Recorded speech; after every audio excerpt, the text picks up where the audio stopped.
Assalamualaikum warahmatullahi wabarakatuh. Perkenalkan, nama saya Stidar. Saya dari kelas Tadris IPS dengan NIM 1201142745. Di sini saya akan membuat tugas video, yaitu untuk memenuhi mata kuliah sejarah dunia yang dibimbing oleh dosen Bapak Nurdiansyah MPD. Soal pertama adalah, coba saudara jelaskan dan uraikan bagaimana latar belakang masuknya masa Renaissance di Eropa dan sebutkan tokoh-tokoh yang berpengaruh di saat itu dan hasil pemikiran. Untuk jawaban nomor 1, sekitar abad ke-15 sampai 16 Masehi, Eropa mengalami masa Renaissance yang kemunculan tersebut akibat dari adanya wabah penyakit, krisis ekonomi, krisis politik. Dari krisis pemikiran, dari pemikiran Dark Ages pada abad gelap, secara harfiah bisa diartikan Renaissance berasal dari bahasa Perancis yang memiliki arti kelahiran kembali. Dan juga berikut tokoh-tokoh pada zaman Renaissance.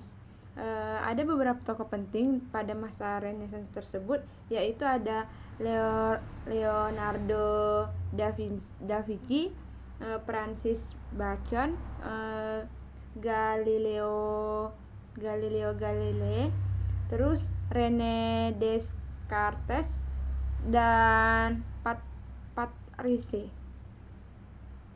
Dan untuk soal nomor 2, yaitu soalnya di sini adalah uraikan bagaimana lahirnya revolusi industri dan revolusi Prancis serta bagaimana pengaruhnya bagi Indonesia khususnya. Revolusi industri adalah proses revolusi industri pertama kali terjadi pada abad ke-18 di Inggris atau tahun 1760 sampai 1840. Saat itu terjadi peralihan dalam penggunaan tenaga pada industri tekstil. Manusia sebelumnya memakai tenaga hewan, tapi selanjutnya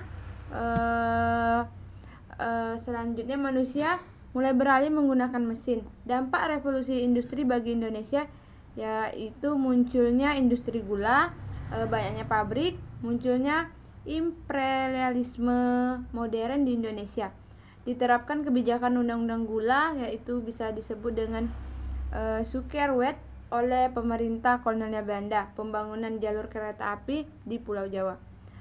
Terus pada tanggal 14 Juli 1789 merupakan puncak kemarahan rakyat yang ditandai dengan penyerbuan dan sekaligus meluluhlantakkan penjara Bastille. Hari itu pula merupakan awal dimulainya revolusi Prancis yang kelak juga menjadi inspirasi revolusi di sejumlah negara Eropa. Dan juga revolusi industri ini berpengaruh untuk Indonesia terhadap revolusi Prancis, yaitu bagi bangsa Indonesia adalah revolusi Prancis ini berpengaruh dalam pergerakan nasionalisme Indonesia, yaitu dengan lahirnya paham liberalisme, demokrasi, bentuk negara dan berbentuklah negara republik, penegakan HAM, dan menjadikan undang-undang sebagai kekuasaan tertinggi di dalam pemerintahan Indonesia tersebut. Dan untuk soal nomor 3 adalah uraikan bagaimana peristiwa-peristiwa global penting selama perang dingin berlangsung antara Barat dan Uni Soviet, serta berikan dampak bagi Asia Tenggara. Menurut saya di sini adalah, dan untuk jawaban nomor 3 adalah ada 4, yaitu bidang ekonomi. Yang pertama ada di bidang ekonomi.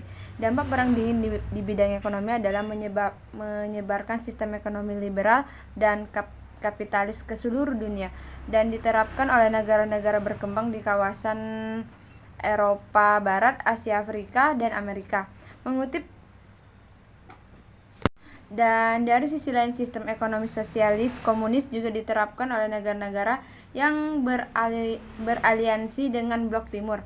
Amerika Serikat lalu menjadi negara-negara adidaya yang merupakan pemegang modal kreditur bagi negara-negara yang baru merdeka di kawasan Asia Afrika. Sementara itu, Uni Soviet sebagai kekuatan besar blok timur menerapkan Molotov plan untuk membantu pembangunan negara-negara Eropa Timur yang secara politik dan ekonomi dekat dengan Uni Soviet. Dan yang selanjutnya adalah persaingan di ideologi, yaitu dampak negara perang dingin selanjutnya adalah persaingan ideologi yang terkadang berujung pada proxy war. Menurut histori, orang Amerika mewaspadai komunisme Soviet dan khawatir dengan pemerintahan tirani pimpinan Rusia Joseph Stalin. Sebaliknya, Soviet membenci perlakuan Amerika yang tidak menganggap mereka sebagai bagian sah dari komunitas internasional. Akibatnya, kedua negara itu saling mencampakkan ideologi masing-masing di negara berkembang untuk mendapatkan sekutu dan memperluas kekuasaan. Namun, dari itu justru bermanfaat pada konflik sosial dan perang saudara di negara-negara Asia. Perang Vietnam pada tahun 1955 sampai 1975 dengan Perang Korea 1950 sampai 1052 tersebut. Dan yang selanjutnya adalah meluasnya pengetahuan teknologi. Di bidang teknologi, persaingan perang dingin antara Amerika Serikat dan Soviet mencakup ke dalam eksplorasi luar angkasa. Kedua negara sama-sama berlomba-lomba untuk mencapai luar angkasa, yang kelak menjadi landasan untuk mempelajari ilmu astronomi. Sekitaran pada tanggal 4 Oktober 1957, Soviet meluncurkan Sputnik yang artinya teman perjalanan, yaitu satelit pertama buatan manusia yang ditempatkan di orbit bumi. Selanjutnya pada tahun 1958, Amerika Serikat meluncurkan satelitnya sendiri, Explorer, yang dirancang oleh Angkatan Darat Amerika Serikat di bawah ilmu roket Warner von Braun pada tahun yang sama. Presiden Dewey Eisenhower mendatangi pemerintah untuk mendirikan nasionalisme Education Space Administration yang disingkat dengan NASA. Penemuan-penemuan baru seperti komputer, internet, alat transportasi masa depan juga termasuk dampak positif pada perang tersebut. Terus kemajuan dalam pembuatan senjata. Dampak pada perang dingin ini juga sangat berpengaruh pada kemajuan pembuatan senjata. Senjata yang makin bagus dan makin mutakhir. Ini bisa diartikan positif maupun negatif. Persaingan perang dingin di bidang senjata dimulai dari pembuatan senjata atom dan bom nuklir. Untuk soal nomor 4 adalah, coba saudara jelaskan pasca peristiwa-peristiwa penting pada perang dingin tersebut. Peristiwa-peristiwa penting pada perang dingin ini adalah, yang pertama adalah Perang Saudara Yunani. Salah satu penyebabnya adalah memanasnya hubungan antara Uni Soviet dan Amerika Serikat karena adanya perbedaan ideologi yang sangat kontras. Di Amerika Serikat menganut paham kapitalis, sedangkan Uni Soviet menganut paham aliran komunis. Kedua paham ini disebarluaskan dan ditanamkan di negara-negara yang baru saja merdeka, sehingga tidak jarang justru menciptakan perselisihan dalam negara-negara tersebut. Salah satu perang saudara yang paling awal terjadi sebagai akibat adanya perang dingin adalah Perang Saudara Yunani yang berlangsung pada tahun 1946 sampai dengan tahun 1949. Perang ini melibatkan antara pemerintahan Yunani yang mendapat dukungan dari blok barat, yaitu Amerika Serikat, Inggris, Tentara Demokratik Yunani, dan cabang militer dari Partai Komunis Yunani, yaitu KKE, yang mendapatkan pengaruh dari Uni Soviet. Dan selanjutnya yaitu Perang Saudara di Tiongkok. Di Tiongkok ini, yaitu di Cina, juga tumbuh subur perang saudara selama masa Perang Dingin. Adanya Partai Komunis Cina menyebabkan perang saudara ini berlangsung agak lama, yaitu antara tahun 1927 sampai 1950. dengan melibatkan pasukan pendukung pemerintahan Republik Tiongkok pimpinan Kuomintang, yaitu KMT, dengan pasukan loyal Kepala Partai Komunis Tiongkok, yaitu PKT. Meskipun berlawanan, tapi kedua kubu ini sempat bersatu pada tahun 1937 demi untuk mencegah meluasnya invasi Jepang di daratan Tiongkok. Bentrok keduanya muncul pada tahun 1946 setelah berhasil mengusir Jepang. Puncak dari perang saudara ini terjadi pada tahun 1950, yakni adanya gencatan senjata militer secara besar-besaran. Pada akhirnya berdiri Republik Rakyat Tiongkok yang sepenuhnya mengendalikan daratan Tiong-Tiong, termasuk wilayah Hainan sebagai daerah mereka secara yurisdiksi. Republik Tiongkok terbatas dari Taiwan, Penghu, Kinmen, Mansu, dan beberapa pulau terpencil lainnya. Terus yang selanjutnya adalah pembangunan tembok Berlin.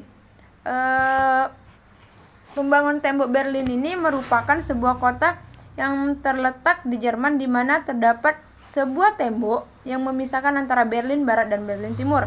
Tembok ini terbuat dari beton yang didirikan pada tanggal 3 Agustus 1961 sebagai akibat dari ketegangan Uni Soviet dan Amerika Serikat.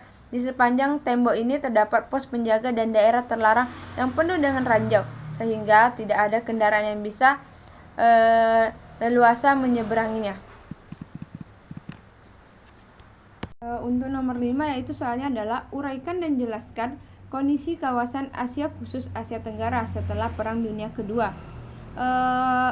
Untuk kondisi khusus Asia Tenggara setelah Perang Dunia Kedua adalah, secara sederhana, dalam membahas mengenai kebijakan luar negeri terdapat beberapa aspek yang harus diperhatikan, baik dari aspek internal ataupun domestik negara tersebut, aspek eksternal, dan kejadian-kejadian internasional yang mempengaruhi adanya pergeseran kebijakan luar negeri yang terjadi bila terdapat pembuatan situasi internasional yang membuat situasi negara-negara harus merumuskan ulang tindakan yang akan diambil dalam world politik ataupun hubungan bilateral antar negara. Dalam melihat tentang kemunculan Fukuda Doctrine sebagai salah satu dasar kebijakan luar negeri Jepang terhadap negara-negara Asia Tenggara. Di sini saya akan membahas tentang antara negara Jepang dan hubungan untuk Asia Tenggara. Asia Tenggara ataupun ASEAN, termasuk negara Indonesia ada di dalamnya.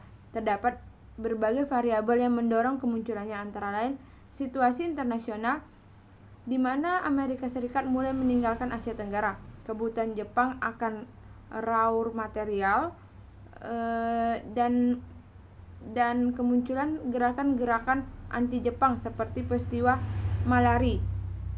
Kesemua variabel tersebut menyadarkan bahwa pendekatan yang digunakan dalam berhubungan dengan negara-negara Asia Tenggara sendiri tidak cukup hanya menggunakan diplomasi ekonomi saja, akan tetapi sehingga memudahkan kemudian untuk memudahkan munculnya pendekatan yang lebih halus seperti penekanan pada hubungan yang didasari prinsip heart to dan heart, dan melakukan sarana pertukaran budaya yang bersifat law politik.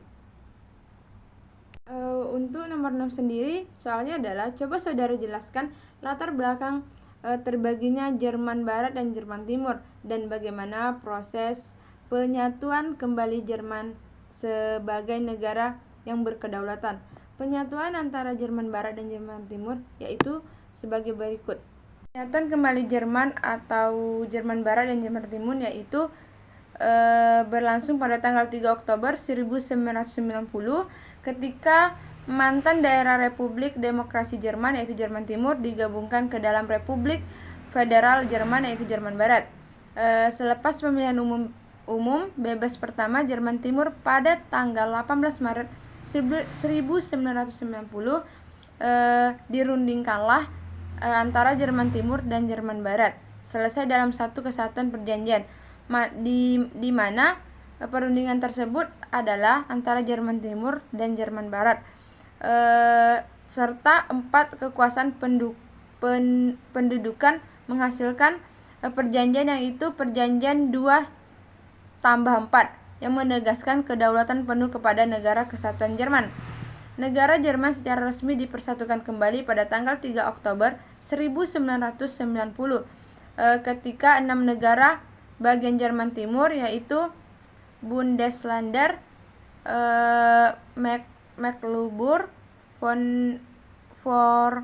Vorpommern, Sachsen-Anhalt, Thuringen, dan Berlin bersatu secara resmi bergabung dengan Republik Federal Jerman, yaitu Jerman Barat. Memiliki salah satu dari 2 opsi diterapkanlah dalam konstitusi Jerman Barat, yaitu Grundgesetz.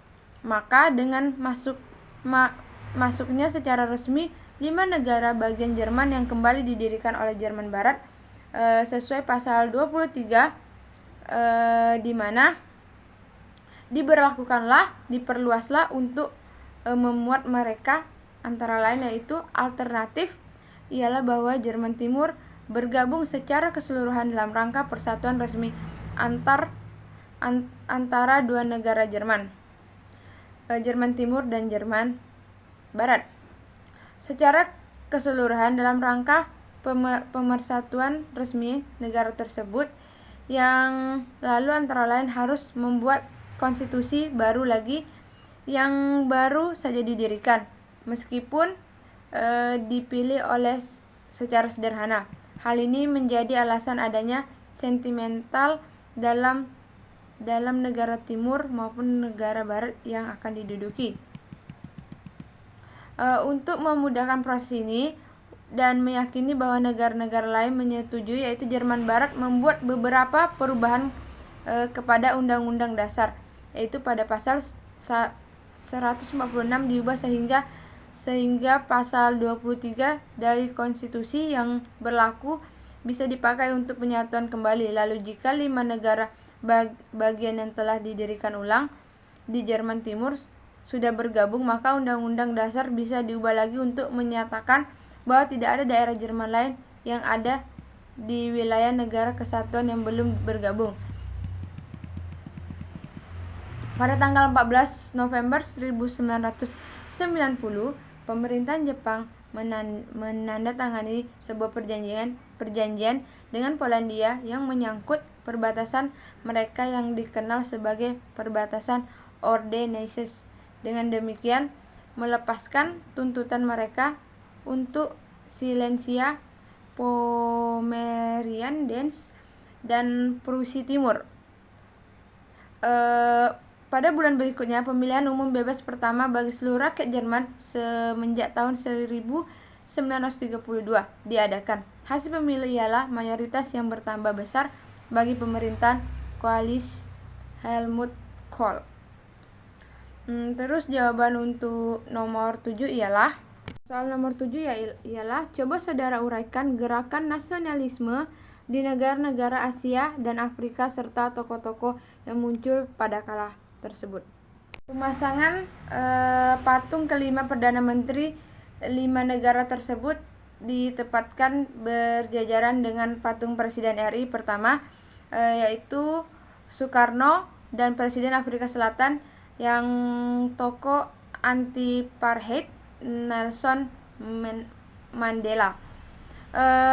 Kelima sosok penegas KKA itu adalah ahli sastro Mijoyo, yaitu berasal dari Indonesia, Sri John Katolawala dari Sri Lanka, terus Muhammad Ali dari Pakistan, Jawaharlal Nehru dari India, dan UNU yaitu Burma atau Myanmar. Selain itu, pada saat dipasang patung Presiden Joko Widodo dan Wapres Yusuf Kala serta sosok Gubernur Jawa Barat Haji Ahmad Heriawan, Wagub Deddy Miswar, Wali Kota Bandung Ridwan Kamil dan wakilnya Haji ODM Daniel sebagai representasi dari pemerintahan Provinsi Jawa Barat dan pemerintahan Kota Bandung. Pemasangan patung-patung tersebut dilakukan sekitar pukul 23.00 WIB yang sekaligus menandai persiapan terakhir penyelenggaraan pemerintah ke-60 KKA.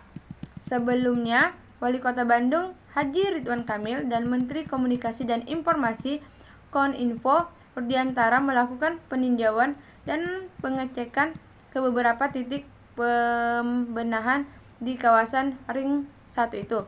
Gerakan nasionalisme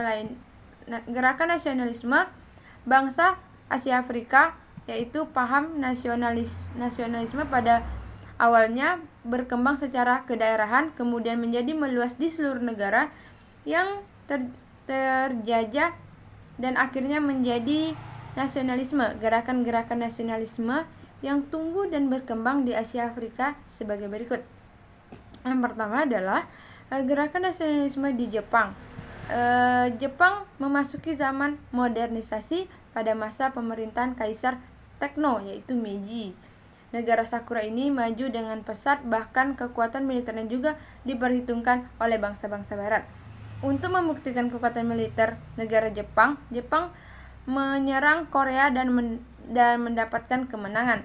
Jepang kemudian melanjutkan ekspansi ke Muncaria. Dalam penyerangan ke Muncaria inilah Jepang berhadapan dengan Rusia dan menang. Kemenangan Jepang antara Rusia ini berdampak luas ke Asia. Terus gerakan nasionalisme Cina. Pemimpin gerakan nasionalisme di Cina ini adalah Sun Yat-sen dengan mendirikan Partai Nasionalis Cina, yaitu Kuomintang pada tahun 1912.